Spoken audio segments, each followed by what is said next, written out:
their thought never came back. So again, once we can get into a mind where we understand that the first thing we're after is being able to direct the horse's thought, when you can direct the thought, you can get a change all the way to their tail. Okay? When it comes to self-carriage and getting a horse to be balanced, again, which is what promotes soundness, the changes have to get back here. All right. Good deal. So that's mind. And now what I want to do is talk a little bit about space. Space to me is not an interaction of respect or disrespect, as much as it is seemingly that way. But the problem I feel like is what we do with horses is that we actually anticipate that what they're doing is they're doing it for the same reason somebody walks up to you and gets in your space and talks to you a certain way. And we associate that that's the same thing. And I don't think it is. I don't think that it is. I don't think horses have that. Horses don't have a big cerebral processor like we do. So we got a big forebrain, and you can really process things out, and you can calculate things in a certain way. Horses aren't really the same way, but we put that on them. And what this does is, what I find this does, this can actually create quite a bit of anxiety in a horse. So that does not mean, what I'm saying is that I'm going to allow him to push all over me. That isn't what I mean. But for a horse regarding space, and we know some horses are more mind-based, some horses are more space-based, okay? And horses that are space-based are always looking to feel you, okay? Some of you probably have one of those horses, and they just seem like they're always up in your grill.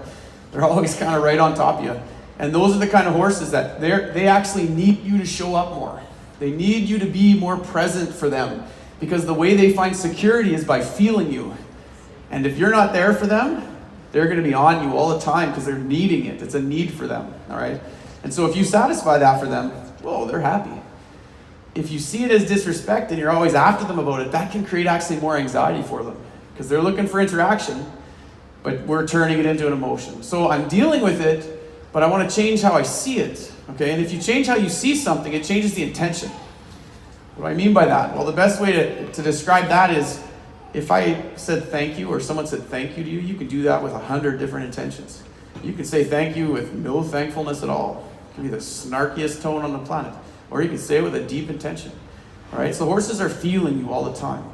So if your intention is built on an anxiety or your horse feels that from you, and that makes them worried, okay? Again, if your horse gets worried, they become tight.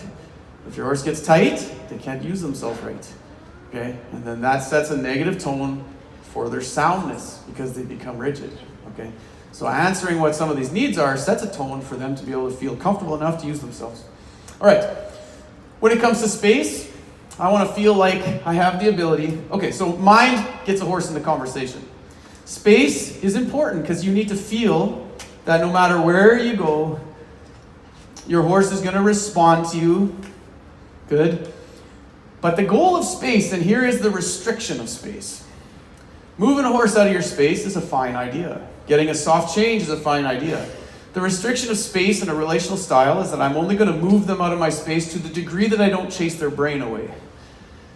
Okay, so if I push on the space hard enough, some of you might see like maybe a horse in a round pen where they're getting pushed a bit, and all of a sudden their head's over the fence and they're wanting to leave. So that would mean we're driving them too much. So the idea of space balances itself with state of mind. All right, so if I were to ask him to move and I step in, I want to be very intentional about how I'm saying this. I want to feel for the spot where I get a change, but if you see, I still finish with mind. I want to finish and make sure that his mind is still present with me in the process. So I'm not losing my bend, I'm not losing the balance in him, and I'm also not losing the peace, okay? So how a horse feels, again, it matters in the end. All right, well, it doesn't matter in the end, it matters all the time to me. Okay, so space is about you getting outside yourself and letting a horse feel you more, okay? This is a hard thing for people because most of us walk around like this and we're spatially very small, you know. This can come for a variety of reasons, okay, why we get small like that.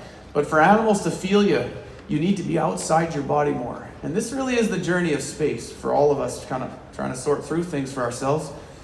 But the more you can let a horse feel you, the more interaction you can have and actually do quite a bit less.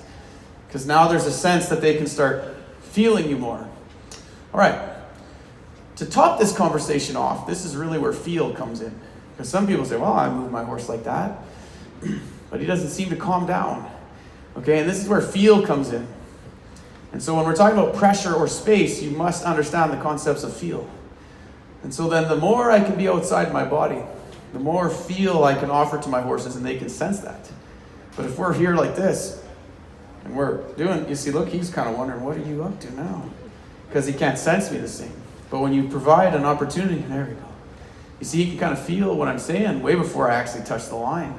And this is what allows what I call, the universal language. It's kind of like everything can feel stuff. You can get a sense of a horse or a cow or a dog or another person. We don't necessarily use that as much as we should. So, regarding space, any question you have, you want to put it out in such a way that the horse can feel you with flow and energy. And what this does is this will stop you from believing you need to use your flag so consequentially, or your aid, whatever it is. I see a lot of times we'll walk up here and we'll ask him to move. I might not be able to set it up so he does not. But we come in here and we ask, or we think we're asking, but we're not getting out of our body, and then we get after them with the flag. Well, they didn't really know what you wanted. They couldn't feel you. So my encouragement when it comes to space is just to recognize that the horses need to feel you more, and the reason they're kind of getting up into your space is because they can't. When a horse can feel you, they're pretty happy to just stand around and wait for you. But if they can't, then they're on you. Okay? Or if a horse gets anxious, they'll check on you. It's not disrespect, it's often uncertainty. Okay? So what I want to do first is just change a little bit of your perspective around how you're seeing that. All right? What that does is that all of a sudden makes your mind neutral. Okay, so we've got mind, we've got space, and now we've got the concepts of pressure. Pressure is probably one of the biggest things for horses that allows you to actually go and do a job and not have them kind of bail on you, okay? And I'm sure, you ride horses long enough, and all of us have been in situations where we've had horses work really well under pressure. It usually makes us pretty happy and makes us feel like we're actually getting somewhere with our horsemanship. And then we've all had moments when it just falls apart. And if you haven't, then you just probably haven't been riding long. Or you're maybe not telling the truth. Because learning comes from what? Well, we all know it. It comes from gaining some knowledge and having some experience. Okay? All right. So when it comes to pressure, this is a big piece that's going to take me to my next horse. The first thing that I want to do is I want to make sure when I apply a pressure that it's not just getting a physical effect. Okay? But that I can sense a feel in the ring. So the first thing that I'm going to do is I'm going to put a feel, then I'm going to apply a pressure, and what I want to look for is I want to see that pressure goes away when he actually softens. Okay? This is a natural dynamic in horses. Okay? When they're working with each other and they're interacting, at some point somebody kind of softens to the other, and then they go on and eat grass or drink water or whatever they're up to. All right? So the thing that I want to add here now is if I apply a pressure to him, the first thing I want to do is I just want to see that as I apply that pressure, he softens to it. There we go. Good. And you see what starts to shape up here. You can see he's starting to think about moving different. But the thing is, I'm not actually really making him do that. I want to think about my space. I'm going to apply a little pressure and then look for a feel. So how you define your lead rope can either be light or soft. Okay? So this is, some people say, well, these are interchangeable words. Maybe there are to you, but for my style, I really look to divide those two terms. Lightness to me is an external effect. Lightness is how quickly your horse responds to a pressure. That can be pretty good, but it can also be pretty bad. We've had our horses respond very lightly, and it really just be a spook. They're just jumping sideways. They responded pretty light, though. Okay, well, the outside moved, but the inside didn't necessarily turn loose. And then softness is actually an internal effect. Softness is when your horse actually lets go of something. And that's really what I'm after. So I want to get to a place where if I apply a pressure, I want to get a physical change, but I want to finish with a yield. Okay? Apply a pressure, get a physical change, or an internal change, and then see his body respond. Good. Now, you say, well, how does your horses know then, Josh, what to do? Well, this comes back to space and intention. If I want something from him, I'm going to say it. I want him to feel it because I don't want him to ever doubt. And this sets up the flow of balance on a circle. So let's put it all together now. So we see him mentally hooking on. If I apply pressure and I change how I step, you see he brings his eyes to me. If I step in with an energy and apply pressure, I want to feel a change. Get a little bigger there just to tidy that feel up. But in the process of getting a little bigger, I want to make sure that my horse is not getting anxious or getting scared. And the more I can continue to kind of build those pieces, good, the more balanced that circle starts to come. And you can see, guys, this is a big deal for me. I don't pull on their headstall. Okay, my goal is always, I'm looking at every horse like they're already a bridle horse, and I'm just trying to carve that out. And so my lead rope to me is something that I touch proactively, and I try not to pull on too much. What I'm going to do is, if my horse gets up into the bridle, I'm going to use something else to help them out of it. I want to keep and preserve the headstall for proactivity. Now, I say this is a 90-10 rule. Okay, again, this plays back to the whole deal. There's going to be times when something's going on, and you're just trying to stay alive. Well, don't come back to me and say, well, I got in a big wreck because you told me not to use my reins in those moments. Because you do what you got to do. But the goal here is just that I'm sensing more and more that he has the ability to carry a feel. Okay, good. That his mind stays with me. And that when I apply pressure, he's softening. Good. All right. So that's a general base of this. This also sets a tone for all my liberty work. Because I want, when I apply pressure, for my horse to actually hook on to me mentally. So that's the whole base. And then if I do make a spatial change, then they follow. And that can get pretty fun. But that's all for another day. What I want to do today is I really want to help you understand my base. Help you see how I look at horses, horsemanship, and represent what I kind of see as relational horsemanship. All right, so that's step one. Understanding leadership, understanding relational style, understanding needs, changing your thought process on how that actually plays out in a relationship with a horse. Hopefully what you see that does is it kind of removes all the emotion. I would say that any struggle I've gotten with a horse, and I'm sure you guys could agree with this, it's never when we're happy or when we're interpreting something in a real positive way. It's usually when we've put it into our minds that this horse is starting to, get naughty or get away with things, and we've got to really start firming up. And usually that's when we get in a fight with a horse, and then we end up burning bridges or something. So when you can change the perspective on how you see it, you deal with it with a different energy. Your timing's way better. How often have you struggled with a horse and given just a couple extra, just because you're a little bit grumpy now? Okay? Tell me how good your timing is when you do that. Tell me how well you hit the spot where your horse made that right change. I've never done it, okay? And if you've done it, then good on you. But when you're not in the right mind frame, it is very easy to miss your release points. And with horses, release points are massive. Okay. So, this is Cruz. Okay, I brought him here to share with you guys. I really think it's important for you to see a balance of things that are working really well for me, but also to see some things I'm working on, okay? I try not to set it up so that whenever I'm doing demos, to make it kind of assume that I've got everything figured out and all my horses are perfect, because that's just not the way it goes. Part of this is about the journey of how we're handling stuff. This is probably one of the hardest horses that I've ever schooled. He's an Andalusian. They're high energy horses, and I'm using him in the last demo to talk about handling high energy horses. Okay, so I'm looking forward to sharing how I'm working him, what I'm doing with him, some of the journey of that, and talking you through it. All right, so I don't work a horse. Easy, bud. Sorry about that. See, there's no mistakes right there. Good. Okay, so I don't work a horse physically, in general, until I've met some of those needs. So, I'm working Bentley physically. I'm moving him and connecting, but I'm really trying to focus on how he feels and on meeting those needs. Once I have met those needs, we now start talking about what does it mean for a horse to move right. And in general, there is this idea that when a horse is carrying themselves, that has something to do with their head and neck. And what I look at, and this is where the balance of my learning has been, I've learned from some pretty handy, I call them high school cowboys, okay? These are guys that are really trying to refine the high end of horsemanship. And that's been pretty cool to learn some of these details.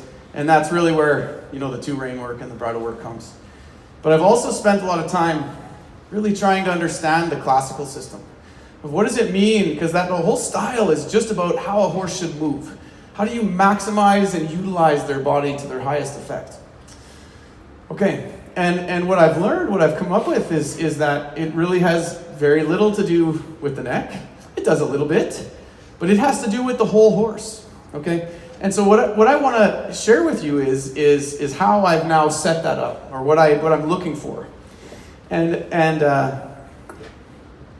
the first piece is actually starting to recognize what is it that a horse has to actually do to carry themselves. Some of you have played sports in the past, okay, and you recognize there's always kind of a ready position. That's not like this. Okay, it's not necessarily our head and neck. It's going to kind of be our base, our hips. We've got to get underneath ourselves and use ourselves right.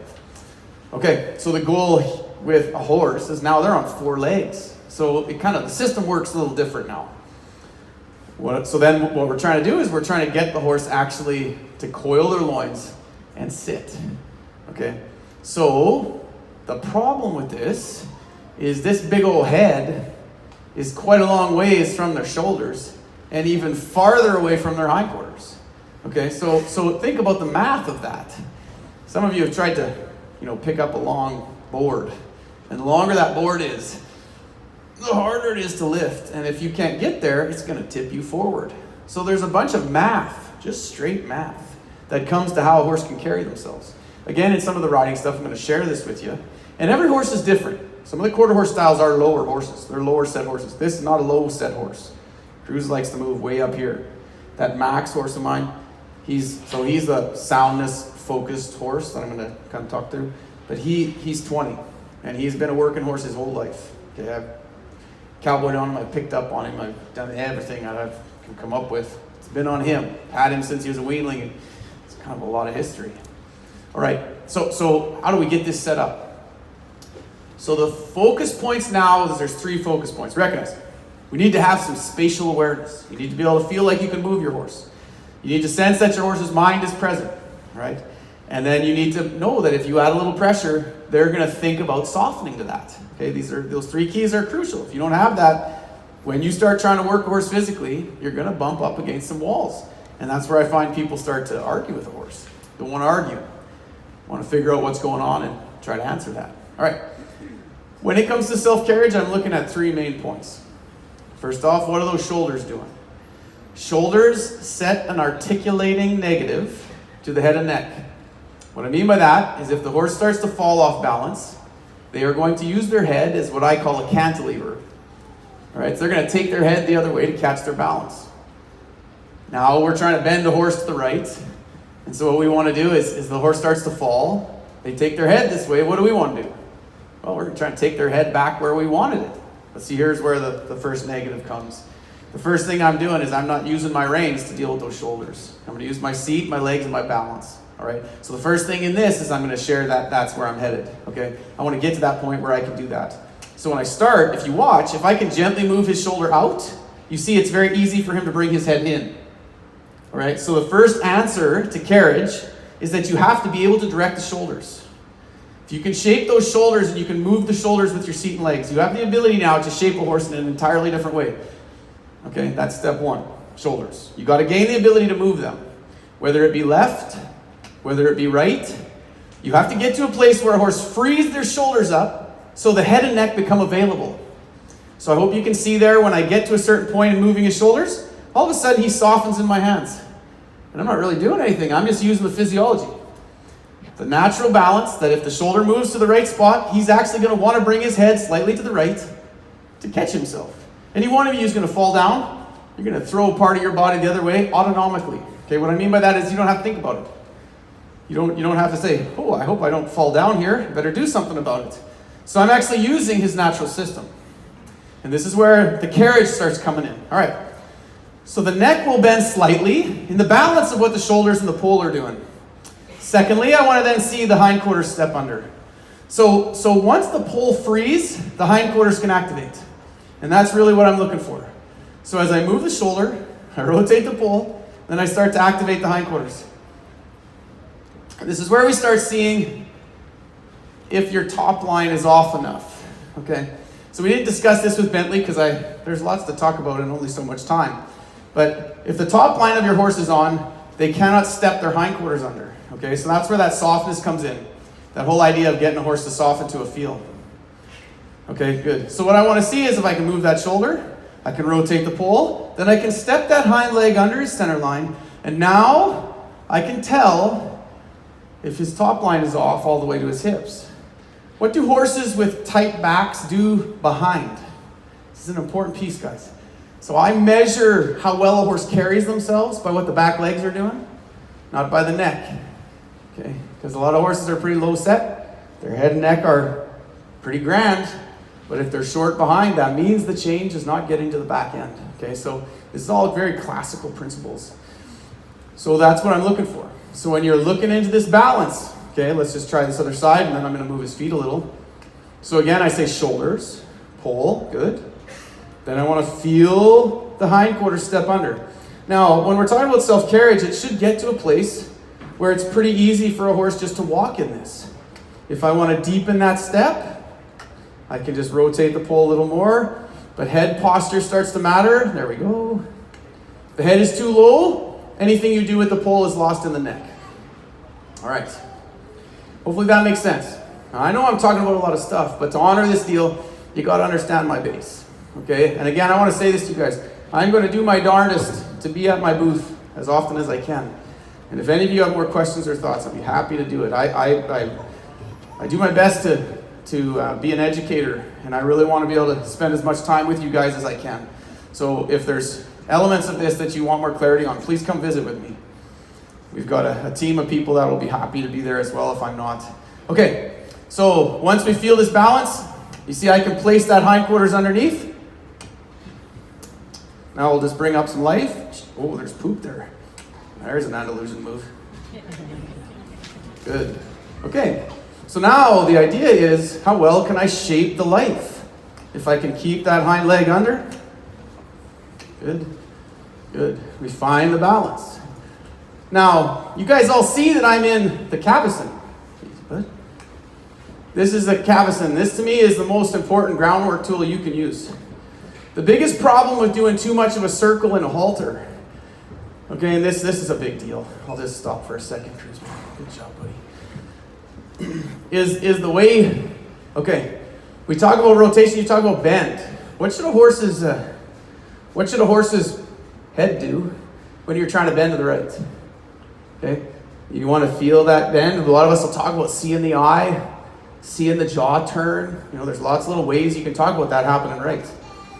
Well, when I pull on a halter, guess what that asks the headstall to do? If you think about it, I want you to go see your horse next time. Take that halter and pull on it. It actually makes the headstall rotate the opposite way. So if you watch the horses, when you pull on it, they actually want to turn their head the wrong way. And so for me, when we're starting to understand our gear, guys, this matters. Because now we're actually asking a horse to do the opposite thing that gear is asking them to do. So it's a pretty important detail. So the cavesson, then, this is very classical. This is thousands of years old. It's just maybe not common to all of us. But what this does is anytime I touch it, now what signal does it ask? It asks them to bend the way that they should.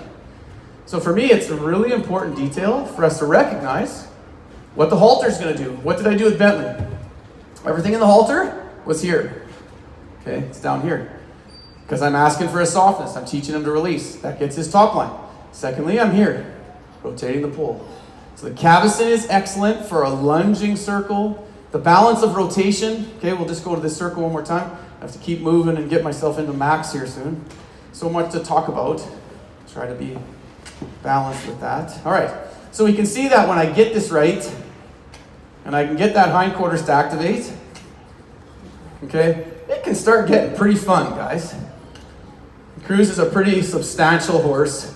He's very glamorous, but that's really the ideas of the Andalusians. Now, as I get a little bit farther away, you see I can still play with this beautiful balance. But look at the lightness in the reins, guys. But you see, I'm going to get real detailed on that shoulder. If this shoulder falls in on me, there is no more rotation, because he's going to need his head back to go so he doesn't fall down. So I'm going to be pretty attentive between the balance. Good. And as I can sense that, I can start having a little bit more fun, because now he's using himself. And what this does, guys, now there's a free-flowing line from his pole all the way to his hind legs. Okay, we'll go back to that trot. We'll go to the canter. Good. Now, what I want to start seeing is the balance of seeing those hind legs start coming under as I play around between the gates. Good. And I want a horse to show me where their head height is. I don't create their head height. A little pressure there, help them find that balance again. Good. Okay. Good. All right. Okay. Hopefully that makes sense. Self-carriage. Yeah. All right. Thank you. Thank you.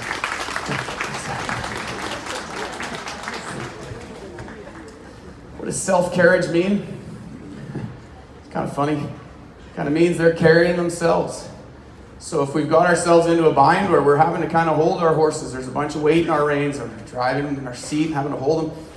Well, this is what I call frame now. You're framing them. My goal, this again is some of the classical touch, is that it should develop a high sense of lightness and that a connection to where the horse is carrying himself. All right? And this is, again, how I'm building that. All right, bro, let's get on to Maximus. Probably need an extra 2 hours. That would work. Okay.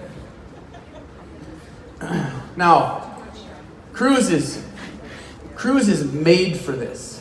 Okay, when it comes to carriage, there is educated minds, and I struggle with this, that would say the quarter horses aren't even really riding horses.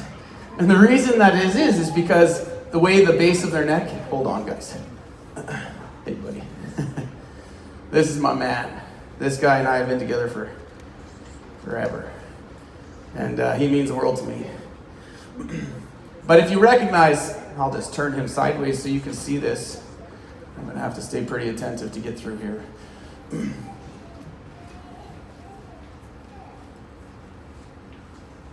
A horse's spine starts in their sacrum, okay?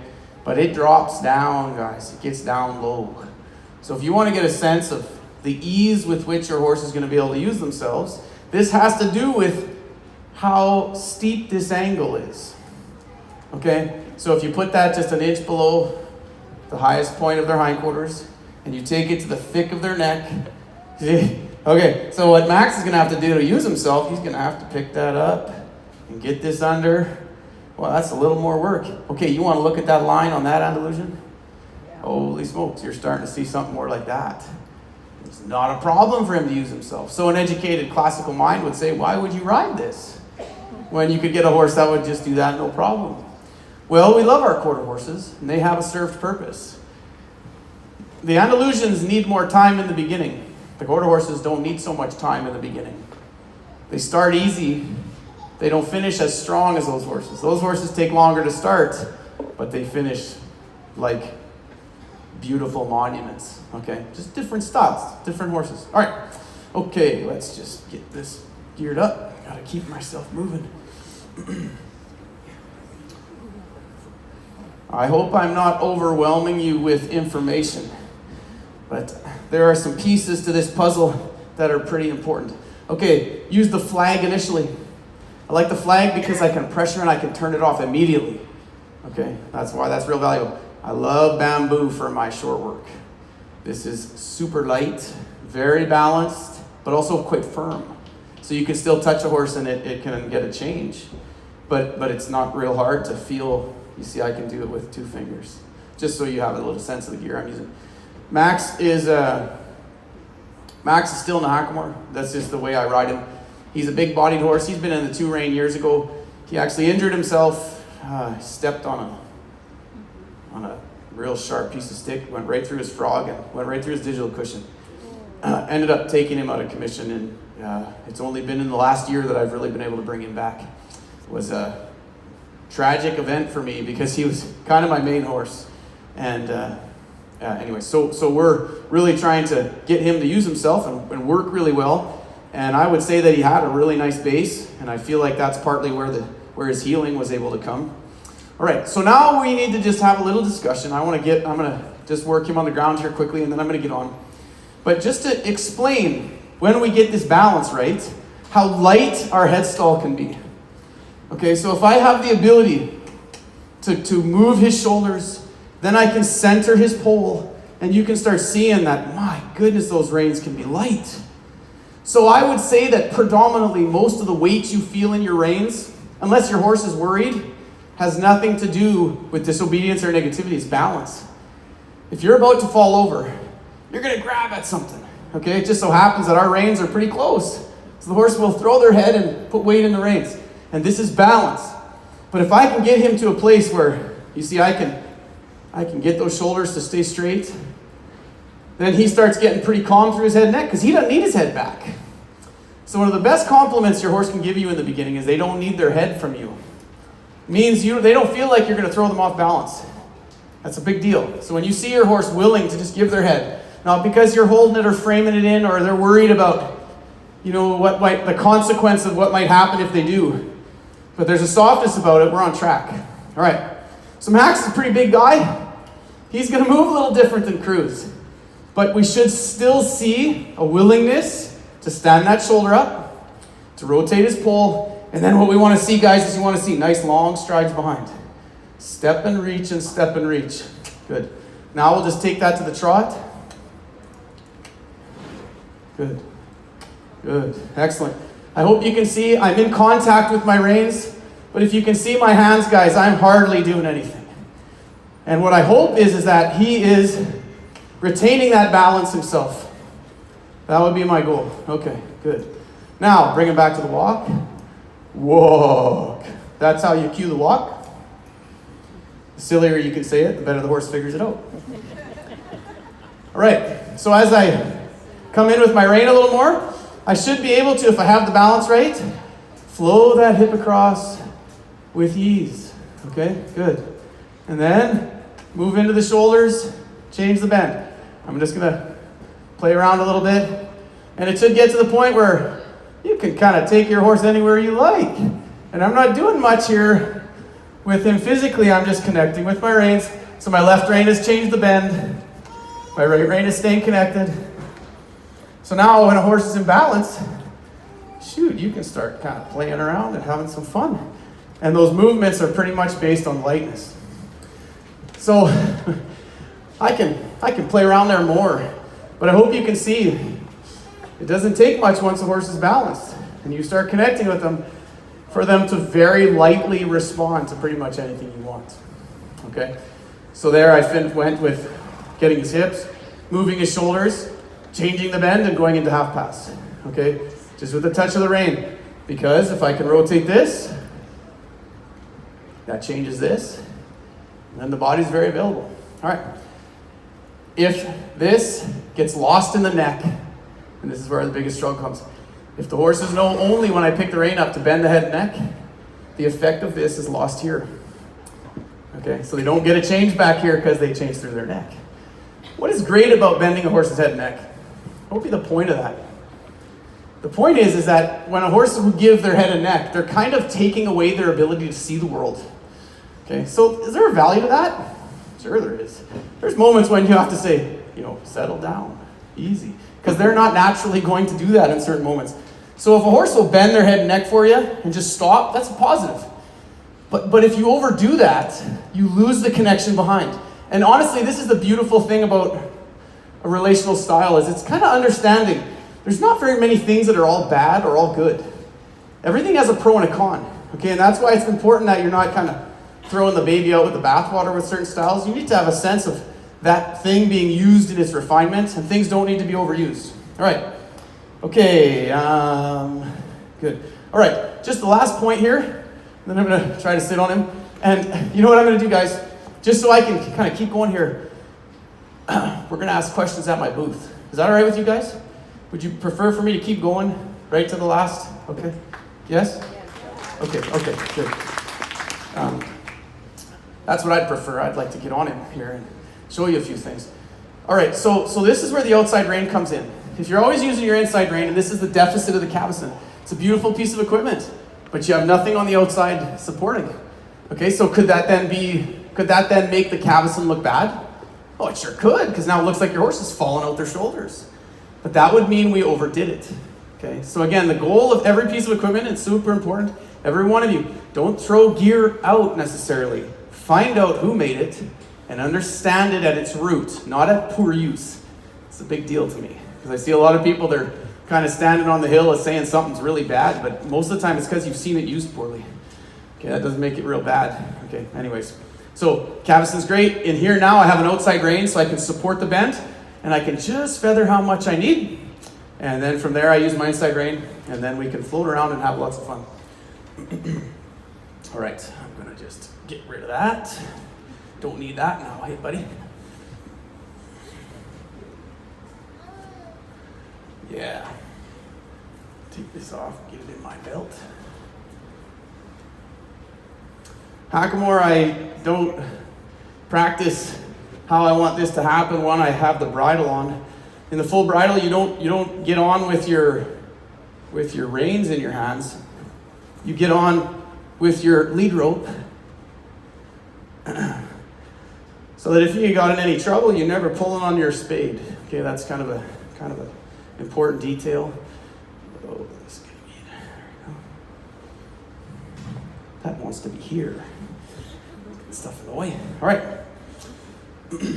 So, would you guys say Max is calm enough? Probably is. Okay, good.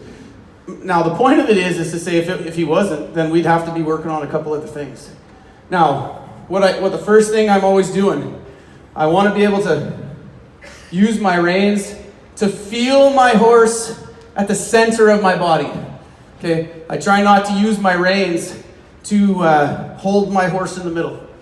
So I want to get to a place where if I want to bend him to the right, I'm going to use my inside, there we go. So I'm aware of what I want him to do through his shoulders. And then when he sets upright, then I touch my rein, good. And that flows a connection to the back end with ease. Okay, so hopefully you can see that. I'm not setting that up with my hands, I'm not pulling with my hands, I want to set his balance upright. Now this starts to help you understand how to sit, okay?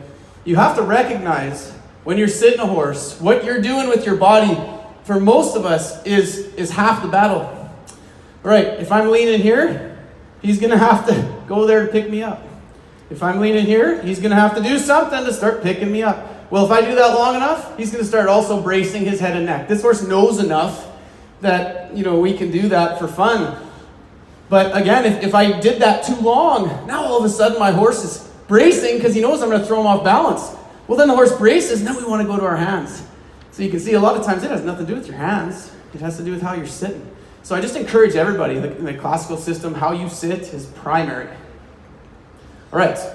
So again, you can see that Maximus he's a pretty chill guy. He's been around the block. He's just wanting to just hang out. He's going to have a lower headset. So for him to really work, if he stays too low, it's not necessarily super valuable. It makes it a little harder. That's the nature of a quarter horse, okay? Now, not all of them. Some people are starting to breed them a little higher. I think that's a positive thing. All right, so from here, I want to know, and I showed you this here, so if I set the shoulder, recognizing if my shoulders are leaning out, I'm going to tip him. I want to find the center of myself, and for you to discover balance in your riding, you have to recognize what's too far. Oh, there it is. Okay, what's too far? Oh, there it is. And oh, there's the middle. Okay. If you find the middle of your horse, all of a sudden your reins become available. This is a big deal. All right. So now, as I pick the trot up, I want to sense that my reins are very light. And not because I've pulled on him necessarily, but because I can keep him in a balance. Now, the goal of this is that you can see the hindquarters free and moving, the legs free in motion, and the back long. Okay, so as I'm moving him here, you can see that the back, I hope the back appears like it's very long. There's no tension in his top line. And make some quick adjustments. And that the hind legs are free. All right. Now, one other piece to this is that what you do with your hindquarters is going to dictate what they're doing with theirs. What you're doing with your upper body, it's going to dictate what they're doing with theirs. If you're tipping forward, they're going to have to tighten their head. Because autonomically, they have to catch you. It's like having a little kid on your shoulders. I remember one time I had my son on my shoulders. We were picking Saskatoons. I don't know if you guys have those around here. That's a good joke. Come on. You know, and he's picking right here, it was no problem. When he starts reaching out, oh, pretty soon, he's not even a big guy. And I was really having to work at holding myself up. Find your center. Don't be scared into straightness, okay? A lot of times it's like, shoulders back, arm, you know, and whoa, because we know how we should sit. But if you've never discovered the middle by playing around, you won't own it. So you'll be the vision of a straight look, but you won't feel your horse, okay? I want to feel how he moves. I want to sense his body. I want to feel when his shoulders are straight after doing the groundwork a certain way. And my reins can get pretty light. And then I can rotate that pole and I can feel his hindquarters flow underneath him. And I can keep his back moving in relaxed fashion. All right, guys, now we're getting to a point where we can talk about soundness. When a horse's body is moving in such a way where there is no tension, they're activating from behind, their back and their top line is relaxed, and their legs are moving, there is no asymmetry through the body. Nothing is fighting something else to stay balanced. All right, so that's just the basic movement of the trot. And then slowly that turns into movements. Okay, we want to get to a place where we can take our horses, you know, into leg yield. We can take them laterally. Okay, so I want to know that as I ask for these feelings, I can feel his hindquarters. And then if I raise my shoulder, oh, we're heading sideways. And that's a balance point, guys. See, I'm not doing much to carry that. Now, if I change that, a little bit of leg, we can take that same bend and go to the leg or to the half pass. But the goal would be that you're not having to force stuff. If you can get that done in such a way where your balance starts to really impact the motions, it starts to get pretty light. Now we're starting to talk about lightness from a whole different scale. Okay? So the trot, the canter, I should become as attentive as possible. This Makati brain doesn't like this new spot I've chosen. We want to see the top line, stay relaxed. We want to feel the back moving, feel the legs moving, and then you just enjoy the ride. And the goal is, and I said this to you guys, he likes to get low like this too. Stretch his back and move his feet. Yeehaw. Okay, and then as I make changes in my body, I want to feel him move with me. Flow to the hindquarters, move his shoulders. You see, that's him and I moving together. And there's not any reins in this. Okay, it starts to get pretty fun. Good. And again, guys, this is my 20-year-old that has worked his tail off for his living. He hasn't just sat around. Good. So that takes us, am I right? I gotta probably wrap up here. All right. Slowly that can take us into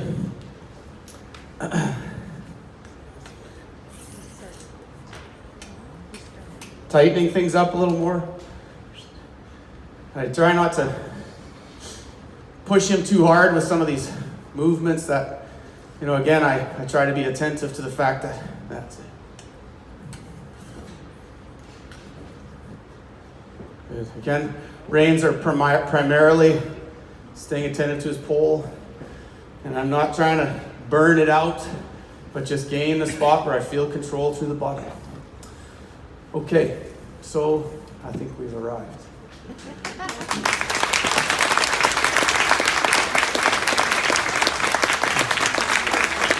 I hope that I have not overwhelmed you with information, as I know it is quite a bit, but I don't want to have you miss the base that I believe builds how a horse should move. I hope that you can take something from this and add value to your horsemanship, as that's really my only hope. Again, really love to meet every one of you. You want to come to the booth and hang out, that's where I'm going to be for the rest of the afternoon, or whatever time it is. And I think I'm going to get kicked out of here in a second. So thank you very much, guys. It's been a privilege.